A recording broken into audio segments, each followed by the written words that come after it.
भाजप विरोधी मतांचं ध्रुवीकरण टाळता येईल का आणि भाजपला या ठिकाणी एकसंघपणे रोखता येईल का, असा प्रयत्न दोन्ही राष्ट्रवादी आणि काँग्रेसनं एक मिळून केलेला दिसतोय. म्हणजे भाजपसोबत काही ठिकाणी काँग्रेस लढते, काही ठिकाणी शरद पवारची राष्ट्रवादी लढते आहे, काही ठिकाणी अजित पवारांची राष्ट्रवादी लढते आहे. याच्यामध्ये मतविभागणीचा काही ठिकाणी फटका एकनाथ शिंदेच्या शिवसेनेमुळे बसू शकतो. म्हणजे जिथं हाताची उमेदवारी आहे तिथं तुतारी असणार नाही, जिथं तुतारी आहे तिथं हात असणार नाही. हे पक्षासाठी चांगलं वाईट हा नंतरचा भाग. पण आपल्या ज्या पारंपरिक वाद आहेत ते बाजूला ठेवून आपण एकत्र येणार आहोत का, याची एक लिटमस टेस्ट या मंडळीने घेतली. आणि त्या लिटमस टेस्टचा फायदा असा झाला की जयंत पाटील साहेबांना इस्लामपूर आणि आष्टा या दोन ठिकाणी अजिबात मतविभागणीचा फटका बसला नाही. विशाल पाटलांच्या लोकसभेच्या उमेदवारीत काँग्रेसनं त्यांना उमेदवारी देऊ नये आणि ही जागा शिवसेनेकडे जावी, याच्यासाठी कोण जर डावपेच केले असतील तर त्याच्यामध्ये गुप्तपणे छुप्या पद्धतीने जयंत पाटील साहेबांचं नाव यायचं. अजित पवारांच्या राष्ट्रवादीनं काँग्रेस आणि शरद पवारांच्या राष्ट्रवादी सोबत अंडरस्टँडिंगचं राजकारण करण्यासाठी जो हात पुढे केला आणि त्याला या दोन्ही पक्षांनी जी साथ दिली, त्याच्यामुळं खऱ्या अर्थाने ही निवडणूक उभी राहिली असं दिसतं आहे. एकतर्फी वाटणारी निवडणूक आज रंगतदार स्थितीमध्ये पोहोचवण्यात अजित पवारांचे राष्ट्रवादी शरद पवारांचे राष्ट्रवादी आणि काँग्रेस यशस्वी झालेला आहे, एवढं मात्र नक्की. ते चित्र दिसते आता, त्यात ते अगदी काठावर पास आहेत असं म्हणायला हरकत नाही. आणि काठावर पास हे त्यांना निकालात सुद्धा काठावरच पास करतंय की काय असं आपण म्हणू शकतो. इतकी निवडणूक टफ झालेली आहे. सहज मोठा विजय जो भाजपला अपेक्षित होता त्याच्याऐवजी थोडासा संघर्ष करून भाजप सत्तेच्या जवळ जायचा प्रयत्न करेल असं दिसतंय. आणि भाजपला सत्तेपासून रोखावं आणि किमान त्रिशंकू परिस्थिती निर्माण करून भाजपला कोणाचा तरी टेकू घ्यावा लागावा, किंवा भाजप झुकली नाही तर उरलेल्यांची मिळून एकत्र सत्ता यावी, अशा परिस्थितीमध्ये ही निवडणूक नेण्याचा प्रयत्न सध्या दिसतोय.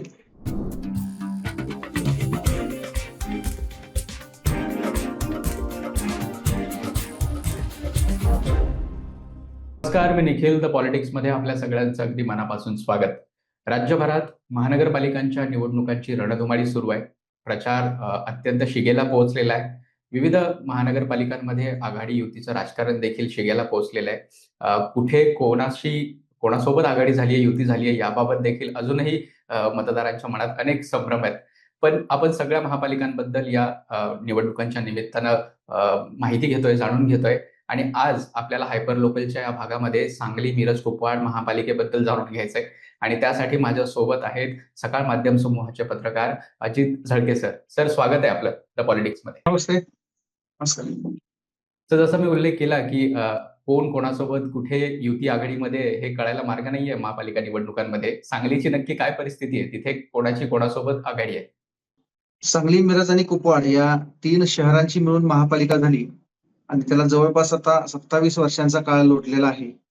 आणि ही 6वी निवडणूक होते आहे महापालिकेची. आणि 6व्या निवडणुकीला सामोरं जाताना साधारण सांगलीमध्ये काही ठिकाणी दुरंगी आणि काही ठिकाणी तिरंगी अशा लढती समोर येत आहेत. 78 जागा आहेत, 20 प्रभाग आहेत. प्रमुख पक्ष अर्थातच भाजप आहे. भारतीय जनता पक्षाची या ठिकाणी गेल्या टर्म मध्ये 2.5 वर्ष महापौर पदासह सत्ता होती आणि 2.5 वर्षामध्ये भाजपचे 4 ते 5 लोक नगरसेवक फुटल्यामुळे महापौर पद हे राष्ट्रवादीकडे गेलं होतं. तेव्हा राष्ट्रवादी एकसंघ होती आणि स्थायी समितीसह अन्य पदेही अर्थातच भाजपकडे होती. त्यानंतरचा 2-2.5-3 वर्षांचा प्रशासक काळ आणि आता ही निवडणूक होती.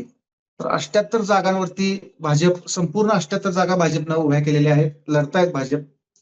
भाजपची युती आहे ती जनसुराज्य पक्षासोबत आहे आणि रिपाई सोबत आहे, आठवले गटासोबत. जनसुराजनं 74 जागांवरती भाजपला पाठिंबा दिलाय आणि 4 जागांवरती त्यांनी स्वतःचे उमेदवार उभे केलेले आहेत. रिपाईला 1 जागा मिळालेली आहे, ती अर्थातच भाजपच्या चिन्हावरती जगन्नाथ ठोकळे लढतायत, जे रिपाईचे इथले अध्यक्ष आहेत. काँग्रेस आणि शरद पवार साहेबांचे राष्ट्रवादी यांची आघाडी झालेली आहे. या आघाडीमध्ये काँग्रेसला 34 जागा मिळाल्या होत्या, मात्र काही अडचणी झाल्यामुळे त्यांच्या 31 उमेदवार सध्या रिंगणात आहेत. काही लोकांनी ऐन वेळेला माघार घ्यावी लागली त्यांना. काही ठिकाणी त्यांनी पुरस्कृत केलेत. अधिकृत पक्षाच्या चिन्हावरती 31 लोक लढतायत. शरद पवार यांच्या राष्ट्रवादीचे 20 लोक लढतायत आणि त्यांची आघाडी आहे जी अधिकृत मानली जाते, नोंदणीकृत आहे. याशिवाय अजित पवारांची जी राष्ट्रवादी आहे त्यांच्यासोबत काँग्रेस आणि शरद पवारच्या राष्ट्रवादीनं अंडरस्टँडिंगचा एक फॉर्म्युला इथं राबवलेला दिसतोय. समझोत्याची तडजोड, समझोत्याने त्यांनी तडजोड केलेली आहे. 78 पैकी जवळपास 11 जागा वगळता अन्यत्र तडजोडी झालेल्या आहेत.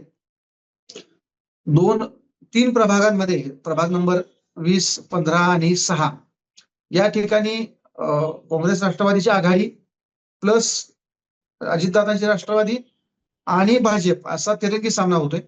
अन्यत्र ज्या ठिकाणी काँग्रेस आणि शरद पवारांच्या राष्ट्रवादीने उमेदवार दिलेले आहेत त्या ठिकाणी अजित पवारांच्या राष्ट्रवादीने उमेदवार दिलेले नाहीत. त्यामुळं भाजप विरोधी मतांचं ध्रुवीकरण टाळता येईल का आणि भाजपला या ठिकाणी एकसंघपणे रोखता येईल का, असा प्रयत्न दोन्ही राष्ट्रवादी आणि काँग्रेसनं मिळून केलेला दिसतोय. याशिवाय या 3-4 प्रमुख पक्षांकडून ज्यांना उमेदवारी मिळाली नाही अशा अनेक उमेदवारांनी, जे प्रमुख दावेदार होते, प्रबळ उमेदवार होते, 4-5 वर्ष त्यांनी तयारी केली होती, अशा लोकांनी देखील एकनाथ शिंदे यांची शिवसेना आणि उद्धव ठाकरे यांची शिवसेना यांच्याकडून उमेदवारी मिळवलेली आहे. आणि एकनाथ शिंदे यांच्या शिवसेनेला जवळपास 56 चांगले उमेदवार मिळाले आहेत. चांगले म्हणजे चांगले असे की काम करतायत जे लोक आणि ज्यांना काहीतरी एक व्हॅल्यू आहे त्यांच्या प्रभागामध्ये, अशा 56 जागांवरती एकनाथ शिंदेची शिवसेना लढती आहे. उद्धव ठाकरेंच्या शिवसेनेला 32 जागांवरती उमेदवार मिळालेले आहेत. गेल्या निवडणुकीमध्ये दोन्ही शिवसेना एकत्र होत्या, 40 जागा त्यांनी लढवल्या होत्या. सेनेला तेव्हा खातं खोलता आलेलं नव्हतं. यावेळी कदाचित एकनाथ शिंदेच्या शिवसेनेचं खातं उघडू शकतं अशी परिस्थिती आहे, असे काही चेहरे त्यांना मिळालेत.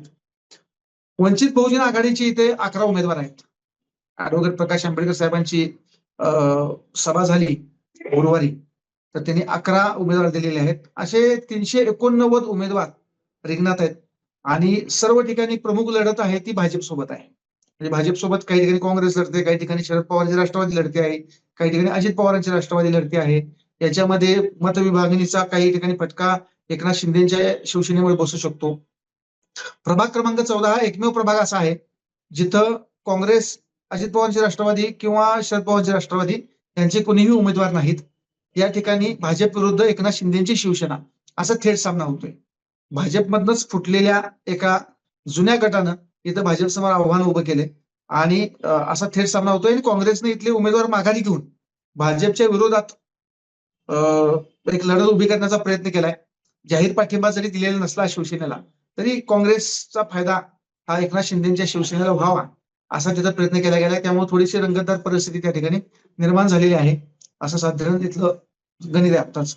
सर, आपण युती आघाड्यांच्या राजकारणाबद्दल अतिशय सविस्तरपणे सगळी माहिती सांगितलेली आहे. पण तुम्ही जो उल्लेख केला की जवळपास 380च्या आसपास सदस्य उमेदवार उभे आहेत या निवडणुकीच्या रिंगणात 78 जागांसाठी, म्हणजे प्रत्येक ठिकाणी सरासरी बघितलं तर चौरंगी पंचरंगी लढत आहे असं दिसतंय. तर या सगळ्या चौरंगी पंचरंगी लढतीचा नक्की कोणत्या पक्षाला, कोणत्या आघाडीला फायदा तोटा होताना दिसतोय? मी जसं वाचलं की एकट्या भाजपकडे जवळपास 700चे आसपास उमेदवार इच्छुक होते ही निवडणूक लढवण्यासाठी 78 जागांसाठी, आणि त्यामुळेच मग युती आघाड्यांचं राजकारण हे होऊ शकलेलं नाही असं दिसतंय. इतरही ठिकाणी महाराष्ट्रातल्या जवळपास सगळ्याच महानगरपालिकांमध्ये अशी स्थिती आहे, कारण इच्छुकांची संख्या खूप जास्त मोठ्या प्रमाणात होती. निवडणुका मागच्या काही काळांमध्ये झालेल्या नसल्यामुळं. भाजपच्या बाबतीत स्पेसिफिकली बोलायचं झालं तर सांगलीत भाजपमध्ये काय स्थिती दिसतेय? बंडखोरी झालीये, नाही झालीये? त्याचा कसा तोटा फायदा भाजपला होऊ शकतोय? प्रत्येक निवडणूक ही वेगळी असली आणि वेगळ्या पद्धतीने लढवली जात असली, वेगळे त्याचे पॅरामीटर्स असले, तर एक गोष्ट आपण लक्षात घेतली पाहिजे की जुन्या निवडणुकांमध्ये जे मतदान झालेलं आहे त्याचा हिशोब आपल्याला या निवडणुकीमध्ये थोडासा समोर ठेवावा लागतो. तर लोकसभेची निवडणूक भाजप विरुद्ध अपक्ष काँग्रेसचे विशाल पाटील अशी झाली आणि त्याच्यानंतर मग पुन्हा विधानसभेला सांगलीमध्ये सुधीर गाडगीळ भाजपचे विरुद्ध पृथ्वीराज पाटील काँग्रेसचे आणि अपक्ष जयश्रीताई पाटील अशी लढत झाली. मिरजेमध्ये सुरेश खाडे भाजपचे विरुद्ध तानाजी सातपुते शिवसेना उद्धव ठाकरे गटाचे अशी लढत झाली. या दोन्ही मतदारसंघांमध्ये शहरी मतदार, जो महापालिका क्षेत्राचा मतदार आहे, तो मतदार शहरी मतदार जो आहे तो या 2 विधानसभा क्षेत्रामध्ये येतो. या मतदारांचा साधारण कल बघितला गेल्या 2 निवडणुकांमधला तर असं लक्षात येतं की लोकसभा निवडणुकीमध्ये सांगली मिरजेतील मतदारांनी अपक्ष विशाल पाटील यांच्या पार्ट्यात थोडं जास्त मतदान केलंय. जवळपास 25,000 मतं की विशाल पाटील यांना जास्त मिळाले तिथून. मिरजेचं लीड सुद्धा जवळपास तेवढंच आहे, 30,000चं लीड आहे. पुढच्या निवडणुकीमध्ये सुधीरदादा गाडगीळ हे जवळपास 35,000 मतांनी भाजपचे उमेदवार निवडून आले. परंतु पृथ्वीराज पाटील काँग्रेसचे अधिक काँग्रेसचे बंडखोर जयश्री पाटील यांच्या मतांची बेरीज केली तर सुधीर गाडगीळ यांच्या मतांच्या पेक्षा 2-5 हजारचे फरक दिसतोय. ते कमी मतदान आहे. पण भाजप विरोधी मतांचा टक्का हा जवळपास भाजपच्या मतांच्या जवळ आहे, असं साधारण एक गणित इथं दिसतं. त्याच्यामुळं काँग्रेसला साहजिकच आहे की एक विश्वास आहे की सांगली, मिरज आणि कुपवाड या महापालिका क्षेत्राची जेव्हा निवडणूक होते तेव्हा भाजपच्या बरोबरीनं आजही आपल्याकडे मतदान आहे, ज्याच्यामध्ये मुस्लिम मतदारांची संख्या मोठी आहे, दलित मतदारांची संख्या मोठी आहे, ख्रिश्चन मतदार आहेत. याशिवाय जातीनिहाय काही रचना तुम्ही बघितल्या तर प्रत्येक समाजाचं एक नेतृत्व करणारे इथं काही नगरसेवक आहेत, माजी नगरसेवक आहेत, ज्यांचा त्या समाजामध्ये प्रभाव आहे आणि ते स्वतःच्या ताकदीवरती, पक्षाच्या पलीकडे जाऊन स्वतःच्या ताकदीवरती मतदान खेचू शकतात. त्यामुळे काँग्रेस राष्ट्रवादीला अर्थातच इथं एक कॉन्फिडन्स होता सुरुवातीला की आपणाला मतदारांचा पाठिंबा आहे. पण परिस्थिती अशी झाली की भाजप इतक्या स्विंग मध्ये निवडणुका लढवत आहे सध्या की विधानसभेला 30,000-35,000चा फरक आणि त्यानंतर झालेल्या देशभरातल्या एकूण निवडणुका या बघितल्यानंतर भाजपच्या विरोधात महापालिका लढवायला उमेदवार मिळतील का आणि कुणी तसं धाडस करेल का असा एक प्रश्न निर्माण झाला होता. आणि वस्तुस्थिती तशीच होती. अगदी पृथ्वीराज पाटील हे कट्टर काँग्रेसचे मानले जात होते. त्यांच्या वडिलांपासून काँग्रेसचा घराण्याला वारसा आहे त्यांच्या. त्यांनी ऐन वेळेला भाजपमध्ये जायचा निर्णय घेतला आणि त्या मग प्रमुख कारण असं होतं की काँग्रेस भविष्यात आपल्याला काँग्रेस सोबत जायचं झालं तर लोक आपल्यासोबत राहतील की नाही याबद्दल शंका होती त्यांना. त्यामुळे ते भाजपमध्ये गेले. जयश्रीदेवी पाटील या वसंतदादांच्या नातसून त्यांनी भाजपमध्ये जायचा निर्णय घेतला. इथलं प्रमुख होल्ड असलेलं मदन भाऊंचं घराणं, जे महापालिकेची दीर्घकाळ सत्ता ही वसंतदादांच्या घराणं आणि किंबहुना मदन भाऊंच्या नेतृत्वाखाली ती महापालिका स्थापनेपासून एक 5 वर्षाचा टर्मचा अपवाद वगळला, जयंत पाटील साहेबांच्या नेतृत्वाखाली महाविकास आघाडीचा प्रयोग झाला होता तेव्हाचा, तर सतत मदन भाऊंच्या ताब्यात महापालिका होती. गेली टर्म एक भाजपकडे होती निवडणुकी महापालिका. तर तो संपूर्ण गट त्यांचे बहुत अनेक नगरसेवक हे भाजपमध्ये गेले. अशा परिस्थितीमध्ये काँग्रेस काय करणार याची उत्सुकता होती आणि खरा डाव इथंच रंगतदार झाला. नगरपालिकांच्या निवडणुकामध्ये जयंत पाटील, विश्वजित कदम आणि विशाल पाटील या तिघांचं एक सूत्र जमलं. नगरपालिका निवडणुकांमध्ये ते एकत्र आले नाहीत, काँग्रेस आणि राष्ट्रवादीची आघाडी झाली नाही. मात्र त्यांनी ठरवलं असं की आपले उमेदवार हे एकमेकाच्या आमने-सामने लढणार नाहीत. म्हणजे जिथं हाताची उमेदवारी आहे तिथं तुतारी असणार नाही, जिथं तुतारी आहे तिथं हात असणार नाही. हे पक्षासाठी चांगलं वाईट हा नंतरचा भाग. पण आपल्या ज्या पारंपरिक वाद आहेत ते बाजूला ठेवून आपण एकत्र येणार आहोत का याची एक लिटमस टेस्ट या मंडळींनी घेतली. आणि त्या लिटमस टेस्टचा फायदा असा झाला की जयंत पाटील साहेबांना इस्लामपूर आणि आष्टा या 2 ठिकाणी अजिबात मतविभागणीचा फटका बसला नाही. या दोन्ही ठिकाणी त्यांना निवडणूक जिंकता आली, दोन्ही गट त्यांना शाबूत ठेवता आले. तासगावमध्ये तो प्रयोग झाला होता, पण तासगावची समीकरण वेगळी झाली. तिथं संजय काकांची जी काही स्वाभिमानी आघाडी होती ती सत्तेवर आली. का जतमध्ये काँग्रेसला तिरंगी लढतीचा फार मोठा फटका बसला. गोपीचंद पडळकरांनी चांगली लढत तिथं उभी केली आणि भाजप तिथं सत्तेवरती आला.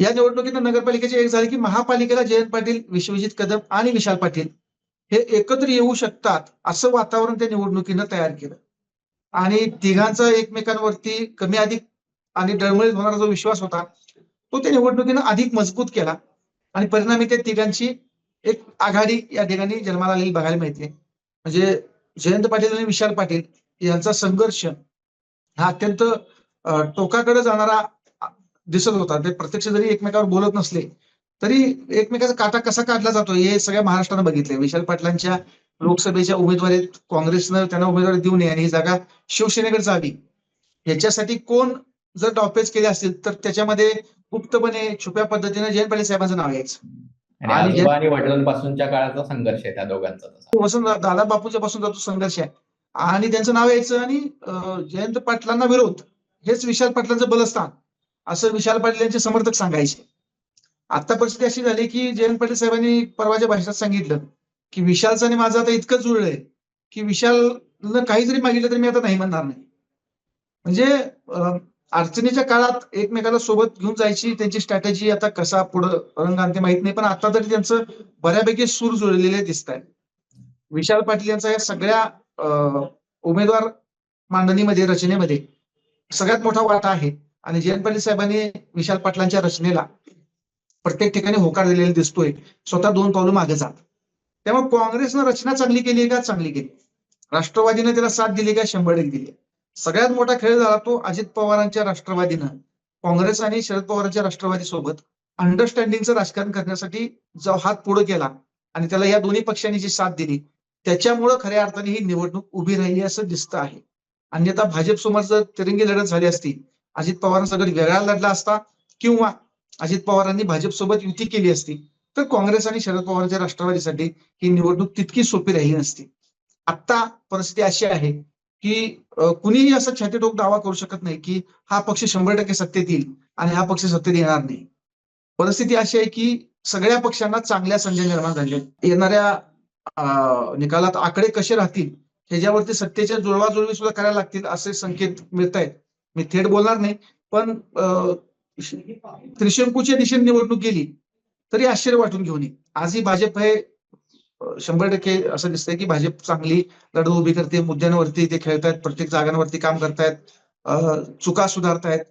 जिथं जिथं बंडखोरी झालेली नसली तरी अन्य पक्षातनं जिथे उमेदवार उभे आहेत त्याचं नुकसान होऊ नये यासाठी ते प्रयत्न करतायत आणि त्याचा फायदा निश्चितपणे भाजपला होणार आहे. पण एकतर्फी वाटणारी निवडणूक आज रंगतदार स्थितीमध्ये पोहोचवण्यात अजित पवारांचे राष्ट्रवादी, शरद पवारांचे राष्ट्रवादी आणि काँग्रेस यशस्वी झालेला आहे एवढं मात्र नक्की. म्हणजे ज्या प्रकारे पुण्यामध्ये अजितदादांनी शरद पवारांच्या राष्ट्रवादीसोबत समझोता केलाय आणि त्यामुळेच पुण्यातल्या निवडणुकीत सुद्धा रंगत आली आहे, पिंपरी चिंचवडमध्ये देखील तशी स्थिती आहे. त्याच पद्धतीने सांगलीत सुद्धा त्यांनी एकमेकांसोबत समझोता केला किंवा स्ट्रॅटेजिक अंडरस्टँडिंग केली आहे, म्हणून ही निवडणूक सुद्धा इंटरेस्टिंग झाली असं म्हणायला काय हरकत नाही. आणि यासोबतच बघ काँग्रेसचं जर नेतृत्व बघायचं झालं म्हणजे विधानसभा निवडणुकीनंतर पृथ्वीराज पाटील आणि जयश्रीताई पाटील ह्या दोघांनी पक्ष सोडलाय, भाजपमध्ये गेलेत. यामुळे भाजपला देखील काही तिथे बळ मिळालं असण्याची शक्यता नाकारता येत नाही. पण त्यासोबतच मग एक हाती नेतृत्व सगळं सांगली शहराचं हे विशाल पाटलांकडे गेलं काँग्रेसच्या माध्यमातून. त्यासोबतच त्यांना विश्वजित कदमांची जोड मिळतेय. मग आता तुम्ही जसा उल्लेख केला जयंत पाटलांची जोड मिळतेय. त्यामुळं काँग्रेसही चांगल्या स्थितीत आणि मजबूतपणे ही निवडणुकीला सामोरे जाते अशी स्थिती दिसतेय. नक्की किती परिणाम झालेला या सगळ्यांचा बघू शकता. म्हणजे तुम्ही उदाहरणं सांगितलेली आहेत की नगर परिषदेच्या निवडणुकीमध्ये त्या सगळ्यांना एकमेकांच्या विरोधात न लढण्याचा फायदा झालेलाच आहे. अशाच प्रकारचा फायदा महापालिका निवडणुकीत सुद्धा होऊ शकतो. हा बरोबर आहे. कसं आहे, महापालिकेची निवडणूक ही लोकसभा आणि विधानसभेची थेट तुलना जो मी करू शकत नसला तरी महापालिकेवरती प्रभुत्व कोणाचं होतं आणि ताकदीचे आणि सतत काम करत आलेले उमेदवार कोणाकडे आहेत हा एक फार मोठा प्रभावी मुद्दा या निवडणुकांमध्ये असतो. म्हणजे मदन भाऊंचा गट हा नेहमीच महापालिकेच्या केंद्रस्थानी राहिलेला आहे. तेव्हाही होता, आजही आहे. आजही भाजपमध्ये इतकी मारामारी झालेली असताना मदन भाऊंच्या गटाला चांगले उमेदवार मिळालेले आहेत. म्हणजे जयश्रीबाईंनी फार आता चित्रात पुढे दिसत नव्हत्या तेव्हा उमेदवारी मागणीच्या, पण शांतपणे त्यांनी आपल्या पदरात अधिकाधिक उमेदवार पडतील याची व्यवस्थित व्यूहरचना केली. कारण त्यांच्याकडे ताकदीचे उमेदवार पण तेवढे होते आणि त्यांना डावलून पुढे जाणं हे भाजपला तितकं सहज शक्य नव्हतं. त्यांच्या ज्या उमेदवारी आहेत मदन भाऊंच्या त्या ठिकाणी काही अंडरस्टँडिंग झालंय का याची पण सध्या चर्चा आहे. ती अंडरस्टँडिंग विरोधकांकडून पण झालेली आहे. कारण शेवटी विशाल पाटील आणि जयश्रीताई पाटील यांनी एकत्रितपणे लोकसभेला सामोरे गेले होते. जयश्रीताई थेट काँग्रेसला डावलून विशाल पाटील यांच्या सभेमध्ये प्रचारामध्ये उतरलेल्या होत्या. त्यामुळे काही म्युच्युअल अंडरस्टँडिंग या निवडणुकीमध्ये आहेत. परिणामी क्रॉस वोटिंग होणार आहे यात काही शंका नाही.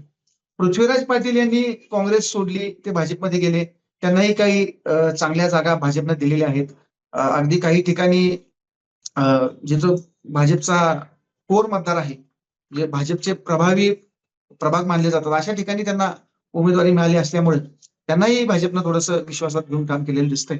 आणि या दोन गटांचा एकत्रित येणं याचा फायदा भाजपला झाला जरी असला तरी काही जागांवर मात्र भाजपचे चांगले उमेदवार ज्यांना अपेक्षित होतं आणि जे सातत्यानं भाजपच्या नेत्यांसाठी काम करत होते त्यांना थोडं थांबावं लागलंय आणि त्याच्यामुळे थोडी नाराजी निश्चितपणे आहे. त्याच्यामध्ये आमदार सुधीर गाडगीळ यांचे अत्यंत विश्वासू आणि जवळचे विश्वजित पाटील यांना प्रभाग 1 मधून उमेदवारी अपेक्षित होती, त्यांना थांबावं लागले. प्रभाग 16 मधनं सुजित राऊत होते, त्यांना थांबावं लागले. प्रभाग 11 मधून सुजित कुमार काटे होते, त्यांना थांबावं लागले.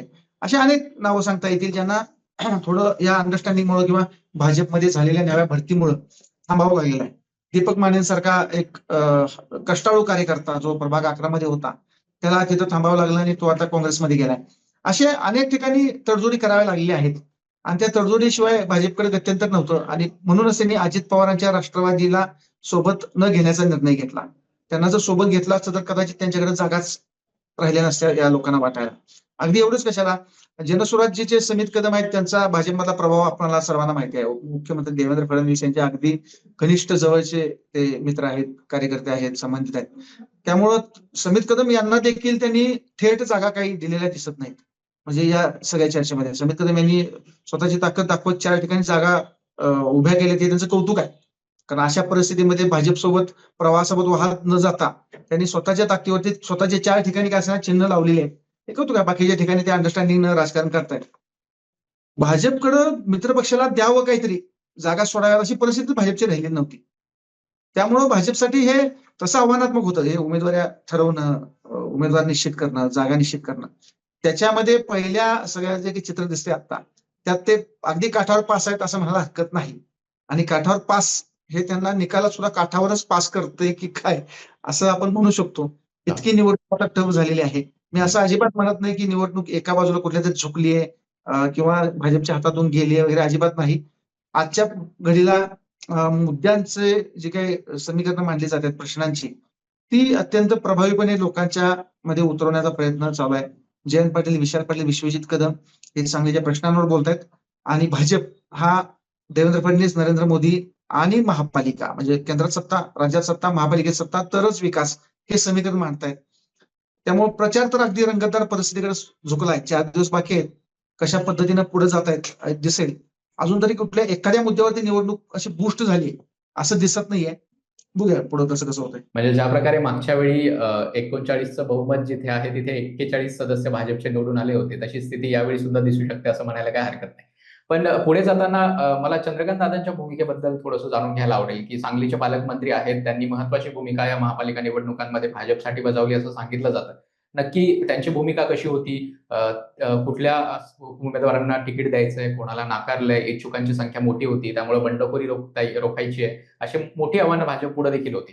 त्यांना किती प्रमाणात यश आल्याचं वाटतंय? बघा, एकतर सांगलीला सातत्यानं राज्याच्या सत्तेत वाटा मिळत आलाय. 2014ची निवडणूक झाली, भाजप राज्यात सत्तेत आल्याने सांगलीला एकही मंत्री दिला नाही. सुभाष देशमुख हे आम्हाला पालकमंत्री म्हणून सांगलीला स्वीकारावे लागले. मला सहन करावे लागले असा शब्द वापरायचा होता, पण तो स्वीकारावे लागले असं म्हणूया आपण. त्याच्यानंतर आत्ताच्या सत्तेत सुद्धा भाजपनं सांगली एकही मंत्रीपद दिलेलं नाही आणि चंद्रकांत दादा पाटील आता सांगलीचे पालकमंत्री आहेत. जमेची बाजू चंद्रकांत दादांची अशी की ते जणू सांगलीचे आहेत आणि सांगली विधानसभा मतदारसंघाचेच आमदार आहेत. इतक्या डीप पद्धतीनं ते इथलं राजकारण करतात. म्हणजे इथं कार्यकर्त्यांच्या भेटी घेणं, म्हणजे दर दौऱ्याच्या वेळेला ते 4 ते 5 भाजप कार्यकर्त्यांच्या घरी जातात. भाजपच्या छोट्या छोट्या कार्यक्रमाला हजेरी लावतात. इतकं त्यांचं ते पक्षाकडे बारकाईने लक्ष आहे. एकदम संघाचे विचार आहेत, पूर्वीपासून भाजपचं काम केलेलं आहे आणि झुकून देऊन काम करण्याची स्टाईल आहे. त्यामुळं चंद्रकांत दादांनी इथं स्वतःची म्हणून एक चांगली बांधणी केली. म्हणजे आमदार सुधीर गाडगीळ असतील, आमदार सुरेश खाडे असतील आणि भाजपमधलं एक मोठं नेटवर्क असेल, त्यांना कुठेही फार न दुखावता, काही दुखावलेत मी नाही म्हणणार नाही, काही दुखावलेले आहेत. थोडा संघर्ष भाजपमध्ये झालेला आहे, त्याच्यावरून नाराजी नाट्य झालेलं आहे, ते देवेंद्र फडणवीस यांच्यापर्यंत गेलेलं आहे. चंद्रकांत दादांना काही ठिकाणी 2 पावलं मागे जावे लागले. ही सगळी वस्तुस्थिती असली तरी समन्वय कुठेही ढळता कामा नये, त्याचा पक्षावर कुठे परिणाम होता कामा नये, अशा पद्धतीचा प्रयत्न चंद्रकांत दादांनी या निवडणुकीत केलेला दिसतोय.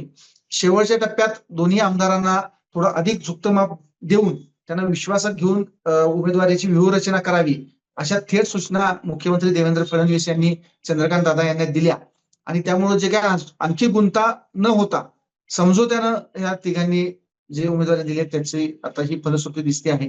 आणि चंद्रकांत दादा स्वतः आता प्रचाराच्या रिंगणात आज शुक्रवारपासून उतरतायत. वेगवेगळ्या मुद्द्यांवरती ते बोलतील, पालकमंत्री म्हणून केलेल्या कामावर बोलतील.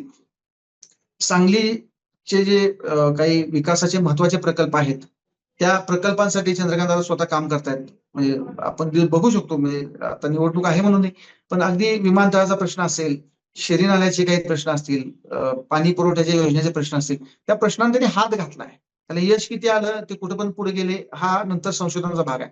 पण त्यांनी सुरुवात केली. नशामुक्तीसारखा विषय कधी फार ताकदीने हाताळला गेला नव्हता. सांगलीचा उडता पंजाब करायचा आहे का, असं आम्हीच विचारलं पहिल्यांदा, की नशाखोरी इतक्या मोठ्या प्रमाणात बोकाळलेली आहे. आणि तो विषय भाजपचे युवा नेते पृथ्वीराज पवार यांनी अत्यंत प्रभावीपणे आणि ताकदीनं विधानसभेच्या आधी मैदानामध्ये मांडला. प्रभावीपणे लोकांच्यात पोहोचले आणि तोच विषय चंद्रकांत दादा घेऊन आता काम करतायत. टास्क फोर्स नेमली, अनेक कारवाया झाल्या. चंद्रकांत दादांनी सांगलीच्या जनतेला काय हवंय हे ओळखून काही रचना केलीत का, तर 100% केलेत. त्याचा परिणाम महापालिका निवडणुकीमध्ये किती आणि कसा होतोय आणि पुढच्या 4 दिवसात चंद्रकांत दादा प्रचारामध्ये उतरून काय साधारण गणित अवलंबतात, ज्या नाराजी नाट्य काही ठिकाणी आहेत ते दुरुस्त करतात का, याच्यावरती लक्ष असणार आहे. पण त्यांचा या सगळ्या निवडणुकीवरती भाजपमध्ये त्यांचा प्रभाव निश्चितपणे. तर सांगली महापालिकेबद्दल बोलताना सांगली, मिरज, कुपवाड अशा तिन्ही शहरांचा म्हणा किंवा भागांचा एक वेगळा राजकीय स्वभाव आहे असं म्हटलं जातं. नक्की या तिन्हीमध्ये कसा या स्वभावाचा परिणाम दिसून येतोय? कोणत्या भागामध्ये कोणाची जास्त ताकद दिसतीये? कुठून कोणाला जास्त एज असू शकतो असं म्हणता येईल? मुळात सांगली, मिरज आणि कुपवाड या 3 शहरांची मिळून महापालिका केली गेली. त्यांनी तशी जुळी शहरं असली तरी सांगली हे राहायला अतिशय उत्तम शहर मानलं जातं. इथली हवा तुलनेत आता नाही आहे तेवढी, पण तुलनेत शुद्ध आहे, चांगली आहे. कुपवाड हे औद्योगिक शहर आहे, एक ग्रामपंचायत होती. आणि मिरज हे पूर्ण कल्चरल दृष्ट्या असेल, एकूण तिथलं राहणीमान असेल, हे पूर्ण तिथलं वेगळं आहे. त्या 3 शहरांची मिळून हटून अण्णासाहेब डांगेंनी महापालिका केली. त्याबद्दल आजही नाराजी व्यक्त केली जाते, की गरज नसताना हा घाट घातला गेला आणि त्याचे काही चांगले वाईट परिणाम सुद्धा सांगलीकरांना भोगावे लागलेले आहेत. या ठिकाणी सांगलीत अर्थातच सर्वपक्षीय प्रमुख नेत्यांचा प्रभाव या शहरावरती राहिलेला आहे. काँग्रेसमध्ये चांगले चेहरे आहेत, भाजपमध्ये चांगले चेहरे आहेत. एक कल्चरल सिटी आहे सांगली. त्यामुळे इथं निश्चितच राजकारण सुद्धा अत्यंत व्यवस्थितपणे काही तत्वांवरती केलं जातं. सर्व पक्षांनी थोडं काही प्रमाणामध्ये गुन्हेगारांना उमेदवारी देऊन मतांच्या बेरजेचं राजकारण केलंय. त्याबद्दल थोडी नाराजी निश्चितपणे आहे, नाही असं म्हणता येणार नाही. मिरजेमध्ये एक मोठी गोष्ट अशी घडली की काँग्रेसचे अनेक प्रमुख नेते हे अजित पवारांच्या राष्ट्रवादीला च्या हाताला लागल्यामुळं अजित पवारांच्या राष्ट्रवादीला या निवडणुकीत थोडंसं स्विंगमध्ये येणं शक्य झालं. त्याला मिरज पॅटर्न आम्ही राजकारणाचा म्हणतो, की कोणत्याही क्षणाला ते काही निर्णय घेतात आणि लोक त्यांच्या सोबत उभे राहतात आणि सत्तेच्या पाचसंघामध्ये मिरजकरांचा प्रभाव अधिक राहतो आणि त्याचा फायदा घेऊन ते सत्तेचा अधिकाधिक लाभ आपल्या ताटामध्ये ओढून घेता येईल का, अशा पद्धतीचा प्रयत्न मिरजेचे नेते करत असतात. यावेळेलाही तेच दिसतंय. मिरजेचा पॅटर्न पुन्हा एकदा आकाराला आलेला दिसतोय. जे पूर्वी एकसंघपणे तो पॅटर्न राबवायचे ते काही लोक आता भाजपमध्ये आहेत, काही शरद पवारांच्या राष्ट्रवादीमध्ये आहेत आणि काहींनी ऐनवेळी काँग्रेस सोडून अजित पवारांच्या राष्ट्रवादीमध्ये उडी घेतली. पण त्यांच्या रचनेमध्ये एकमेकांच्या आड कुणी आलेले दिसत नाही. सगळ्यांनी एकमेकाला कव्हर केलेलं आहे. आणि मिरज पॅटर्न मध्ये जे प्रमुख चेहरे होते त्यांनी असा प्रयत्न केला की आपण सगळे निवडून वरती गेले पाहिजे आणि वरती गेल्यानंतर मग काय जो खेळ करायचा तो 100% ते करतात, होत असतो. तुलनेत कुपवाडमध्ये 2 प्रभागांमध्ये लढती टफ आहेत. पारंपरिक लढती नाही आहे तिथं. थोडं नवीन चेहरे पण काही आज मैदानात आलेले दिसत आहेत. थोडं रंगतदार परिस्थितीमध्ये कुपवाडची निवडणूक नक्कीपणे गेली आहे, कारण ते थोडं एक गावकी आहे. त्या गावाला गावाचा अजून टच आहे, ते पूर्ण शहरी झालेलं नाही. तो एक भाग आहे. आणि सांगलीवाडी नावाचं एक छोटं गाव आहे आमच्या महापालिका क्षेत्रामध्ये. 3 जागा तिथं होत आहेत. तिथेही भावकी आणि गावकी, पाटील आणि रयत असा तिथला थोडासा राजकीय पॅटर्न आहे. त्या पॅटर्नला धरूनच उमेदवारी दिल्या गेलेल्या आहेत. असं साधारण चित्र आहे आणि दिसेल आपल्याला काय राहील परिस्थिती. आपण या तिन्ही शहरांबद्दल तर बोललोच आहे, पण यासोबतच जे महत्वाचं सांगितलं जातं सांगलीच्या राजकारणाबद्दल बोलताना, की सांगलीचं पाणी जो पचवतो तो कुठल्याही शहराचं पाणी पचवू शकतो. पाण्याचा खूप मोठा समस्या सांगलीला आजही जाणवते असं म्हणतात. त्या दृष्टीनं नक्की कुठली कामं झालेली आहेत, नाही आहेत? काय एकंदरीत तिथलं चित्र आहे? भाजपला याचा फटका बसू शकतो का सत्ताधारी असल्याच्या कारणामुळं? सांगली सहनशील शहर आहे. सांगलीचे प्रश्न अनेक आहेत, यात काही शंका नाही. छोटं शहर आहे पण प्रश्न अनेक आहेत. सांगलीचं पाणी पचवतो तो जगातलं पाणी पचवू शकतो असं उपहासानं म्हटलं जातं. कारण इथला शेरी नाला जो आहे सांगलीचं सगळं सांडपाणी घेऊन कृष्णा नदीत मिसळणारा, त्याचा प्रश्न गेल्या 40 वर्षामध्ये सोडवता आलेला नाही. काँग्रेसची सत्ता होती, राष्ट्रवादीची सत्ता होती, भाजपची सत्ता होती. सर्वांनी घोषणा करून झाल्या. काही विधानसभेच्या काही निवडणुका फक्त शेरी नाला या मुद्द्यावरती लढवल्या गेल्या. तरीही त्याचा प्रश्न सुटलेला नाही. आता नव्यानं जवळपास 94-95 कोटी रुपयांचा एक प्रस्ताव श्री नाल्याच्या अनुषंगाने पाठवण्यात आलेला आहे. या शहराचं दुर्दैव असं की नदी शुद्ध ठेवावी, नदी स्वच्छ ठेवावी, कृष्णा नदी आपली चांगली जपावी, यापेक्षा कृष्णाची गटारगंगा झालेली आहे, तर सोडा कृष्णा बाजूला आणि चला आपण वारणा नदीतनं पाणी आणूया, अशा स्वरूपाची एक रचना या ठिकाणी झाल्यामुळं सगळा अडचणीचा विषय झालाय. स्वतः मुख्यमंत्र्यांनी त्याची घोषणा केली की वारणा उद्भव योजनेला आम्ही पाठबळ देऊ वगैरे वगैरे. तर मला असं वाटतं की कृष्णा नदीची स्वच्छता हा इथला अत्यंत जिव्हाळ्याचा विषय असला पाहिजे आणि तो आहे. याच्याशिवाय कोल्हापूरचं विमानतळ आहे, त्याचा विषय सध्या चर्चेला आलाय. कारण विमानतळ झाल्याशिवाय औद्योगिक गती येणार नाही. गेल्या जवळपास 60-70 वर्षापासून ते विमानतळ मंजूर होतं. तिथं विमानं सांगलीमध्ये उडत होती. विमानाचं लँडिंग व्हायचं कोल्हापूरच्या ठिकाणी. पण ते विमानतळ डेव्हलप झालं नाही. सांगलीसारख्या छोट्या शहराला जर एक विमानतळ कार्गो स्वरूपाचं मिळालं, तर शेतमाल निर्यातीला, औद्योगिक निर्यातीला एक चालना मिळू शकते. त्या दृष्टीनं तो विषय अजेंड्यावर आलेला आहे. सांगलीचे प्रमुख रस्ते हा मोठा प्रश्न आहे.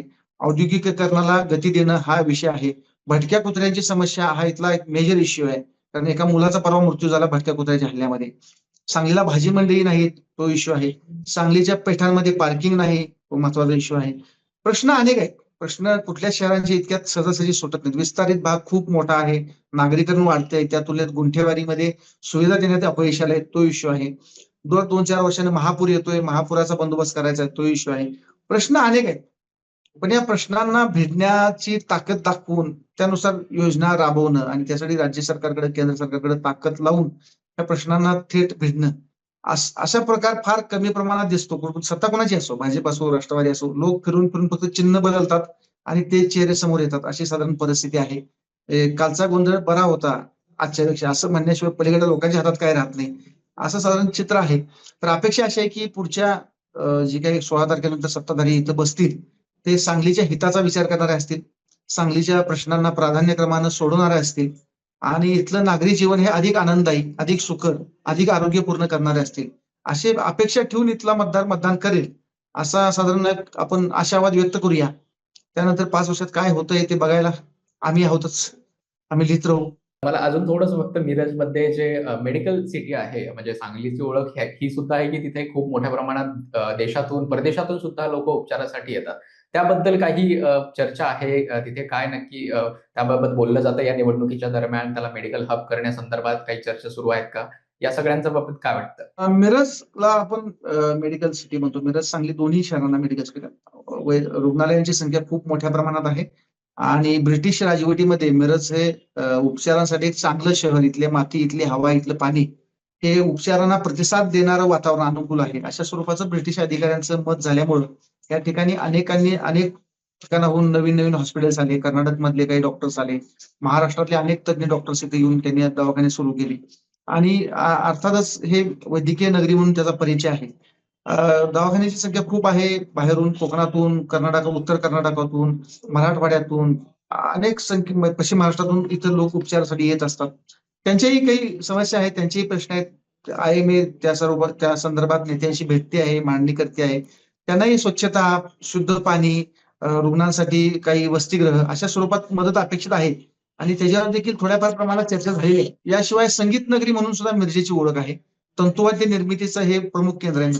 मुख्यमंत्री देवेंद्र फडणवीस यांनी तंतुवाद्य निर्मितीच्या ज्या केंद्राला एक ताकद देण्याचा शब्द या प्रचाराच्या सभेमध्ये दिलेला आहे. पहिल्यांदाच संगीत नगरी म्हणून एक मुद्दा पहिल्यांदा चर्चेला आला.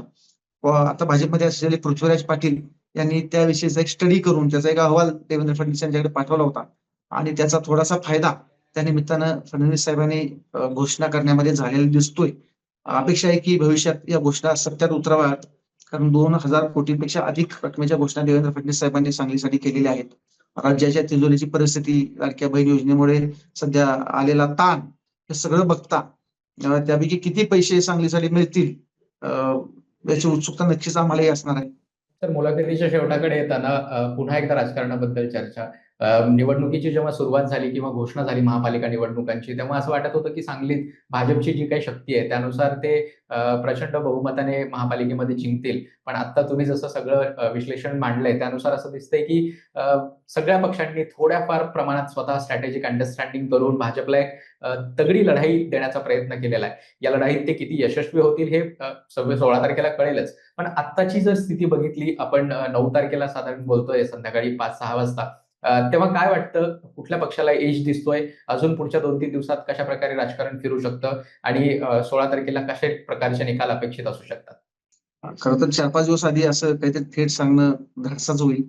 पण रचना बघितली, उमेदवार बघितले, नेते बघितले, ताकद बघितली, एकूण कल बघितला लोकांचा, तर अर्थातच भाजप अजूनही मजबूत परिस्थितीमध्ये ही निवडणूक लढते आहे.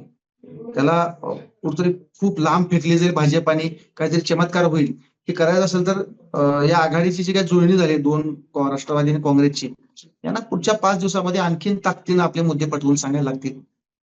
या सगळ्यात एकच गोष्ट महत्वाची घडते आहे की भाजपनं हा मुद्दा आता जो प्रचाराचा नेलाय तो केंद्र सरकारमध्ये आपली सत्ता आहे, राज्यात सत्ता आहे आणि महापालिकेत आली तरच आम्ही निधी आणू शकतो. अशा स्वरूपाचं एक वातावरण त्यांनी तयार केलेलं आहे. तुलनेत विरोधकांनी त्यांच्या काळात झालेला विकास आणि पुढे काय करणार आम्ही एवढं सांगायला सोडलं. जसं कोल्हापुरात धनंजय महाडिक विचारतात की तुम्ही एवढं करणार म्हणता, तुमचा एक पण आमदार नाही, पैसे कुठून आणणार? सेम परिस्थिती इथं अशी आहे की बाबा काय तुम्ही आणणार? तर त्याला उत्तर द्यायसारखी परिस्थिती विरोधकांच्याकडे तुलनेत कमी आहे.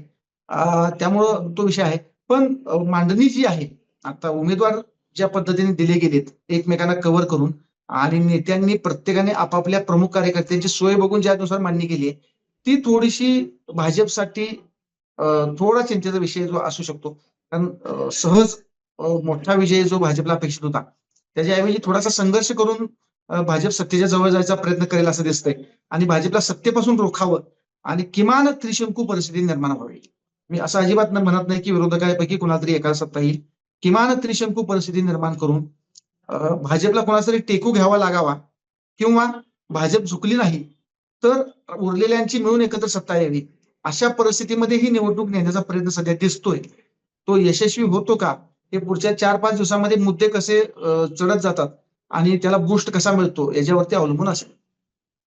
सर, आपले खूप खूप आभार. सांगलीच्या महापालिकेच्या राजकारणाबद्दल आपण अतिशय सविस्तरपणे सगळ्या प्रश्नांची उत्तरं दिलीत.